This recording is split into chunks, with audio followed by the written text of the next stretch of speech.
So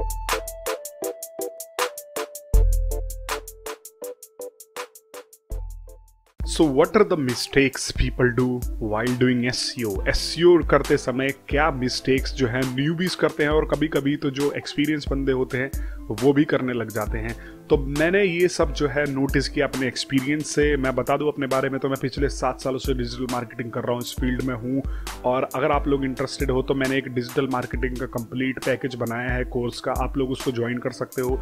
काफ़ी easy and cheap rate में मैं उसको दे रहा हूँ और काफ़ी एडवांस लेवल का कोर्स है वो, आप लोगों को बहुत नॉलेज मिलेगी। और इस वीडियो में मैं बात करूंगा कि क्या मिस्टेक्स हैं जो आप लोग करते हैं एसईओ करते टाइम। गूगल को कोई भी नहीं जानता, चाहे यहाँ पे बड़े से बड़ा बंदा हो, चाहे वो छोटे से छोटा लेवल का बंदा हो, बिगनर हो, वो भी गूगल से परेशान रहता है। मैंने यहाँ तक ये भी देखा है कि गूगल को आज तक कोई समझ ही नहीं पाया। बड़े से बड़े जो एनालिस्ट है, जो इसके ऊपर रिसर्च कर देते हैं, उनको भी गूगल के एल्गोरिथम्स कभी कभी समझ में नहीं आता कि गूगल किस तरीके से जो है अपने सर्च इंजन को हैंडल करता है, किस तरीके से उसके सर्च इंजन काम करते हैं। सर्च इंजन में रैंक करने के लिए यहाँ पे बहुत सारी चीज़ें अवॉइड करनी पड़ती हैं, जो कि इससे हमारा रैंकिंग जो है वो ख़राब हो जाता है। मैं अपने एक्सपीरियंस से अगर बात करूँ तो मैंने बहुत सारे अप एंड डाउन्स देखे एसईओ में, और कभी कभी बिल्कुल भी नहीं पता लगता कि क्या आप गलती कर रहे हो। तो यहाँ पे मैं कुछ बात करूँगा मिस्टेक्स की, जो आप ऑफ पेज या ऑन पेज एसईओ अगर आप कर रहे हो तो मे बी आप वो मिस्टेक कर रहे हो। सबसे पहले तो अगर मैं ऑफ पेज एसईओ की बात करूँ तो ऑफ पेज एसईओ में लोग बैकलिंक बनाते हैं।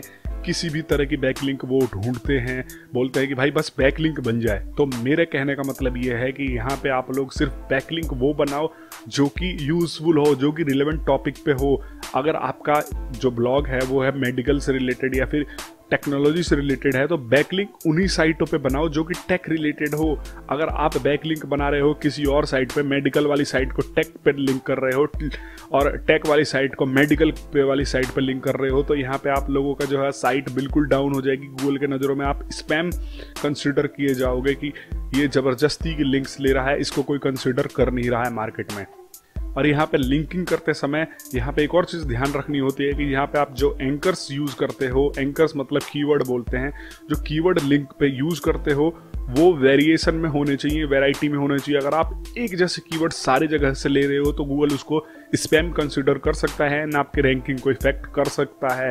यहाँ पे अगर मैं एक ऑन पेज की बात करूँ तो ऑन पेज पे बहुत लोग क्या करते हैं कि बहुत ज़्यादा लंबा कंटेंट लिख देते हैं, ये सोचते हैं कि यहाँ पे हमारा जो है वो कंटेंट रैंक करने लग जाएगा। तो ऐसा कुछ भी नहीं है, ये बहुत बड़ी मिस्टेक होती है। लोग 10-10 हज़ार 20-20 हज़ार के वर्ड्स के पोस्ट लिख देते हैं और बोलते हैं कि भाई हमारी साइट तो रैंक ही नहीं कर रही।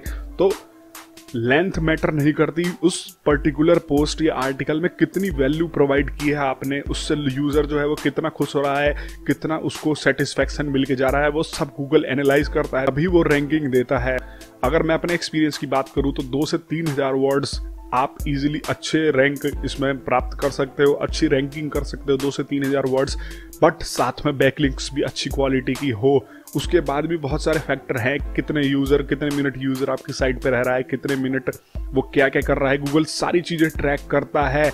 तो यहाँ पे ऐसा नहीं है कि आप बिल्कुल छोटा कंटेंट लिख दो और आप सोचो कि रैंक कर जाए, और यहाँ पे आप बड़ा कंटेंट लिख दो और आप सोचो कि वो रैंक कर जाए। नहीं, इस तरीके से नहीं होता। आपको एनालाइज करना पड़ता है, कंटेंट को रेगुलरली अपडेट करना पड़ता है, तब जाके आपकी जो है वो रैंकिंग सुधरती है। मैं यहाँ पे एक और मिस्टेक की बात करूँ तो क्या करते हैं लोग कि अपनी साइट में बहुत सारे जो पेजेस होते हैं वो खुले छोड़ देते हैं इंडेक्स्ड। तो गूगल क्या बोलता है, गूगल हमेशा ये बोलता है कि मेरे को जो चाहिए वो क्वालिटी चाहिए, मुझे अपनी इंडेक्सिंग में क्वालिटी ही रखनी है। अब आप लोगों के पास यहाँ पे टैग्स होते हैं, यहाँ पे होती है कैटेगरीज होती हैं। कैटेगरीज तो चलो कोई इंडेक्सिंग करा भी लेता है, लेकिन टैग्स जो होते हैं वो बहुत लो क्वालिटी के पेजेस होते हैं। आप समझ लो एक टैग वाला जो है वो आपने इंडेक्स करा रखा है, गूगल सर्च में वो आ रहा है, तो गूगल उसको अपने सर्च पे शो करेगा, और सर्च पे जब उसका क्रॉलर जाएगा उस पर्टिकुलर साइट पे तो वो देखेगा कि भाई ये तो जस्ट छोटा सा टैग है और ये छोटी सी एक कंटेंट है, यहाँ पे तो कुछ है ही नहीं, तो गूगल उसको लो क्वालिटी में कंसिडर कर लेगा। तो कभी भी आपको वही पेजेस गूगल को दिखाने हैं जो कि आपके पेजेस में क्वालिटी है। सपोज कि आपके अच्छे पोस्ट्स हैं, उन पोस्ट को इंडेक्स रखो, बाकी सारी चीज़ों को डी इंडेक्स करके यहाँ पे रखो, पेजेस को इंडेक्स करके रखो। तो मैं अगर अपने एक्सपीरियंस की बात करूँ तो मैं यहाँ पे कभी कभी कैटेगरीज कर देता हूँ, ठीक है। कैटेगरीज को भी आप अच्छी तरह से थोड़ा उसमें कंटेंट वगैरह डिस्क्रिप्शन वगैरह लिख के करो, वरना मैं कहूँगा कि आप लोग कैटेगरीज को भी मत रखो। कैटेगरीज भी खैर इतनी कुछ वैल्यू नहीं देती। आप पोस्ट और पेजेस को रखो। मैं पोस्ट एंड पेजेस को रखता हूँ और काफ़ी अच्छे यहाँ पे रिजल्ट मिलते हैं। और मैं एक चीज़ अगर आप लोगों को बात करूँ तो हमेशा ऑन पेज में आप लोग, मैं बोलता हूँ कि इमेजेस अच्छी क्वालिटी के एंड कंप्रेस करके रखो, क्योंकि अगर आप इमेजेस ज़्यादा भारी रखोगे, ये सोचोगे कि इसकी क्वालिटी है, ऑलवेज यूज़ कंप्रेसर।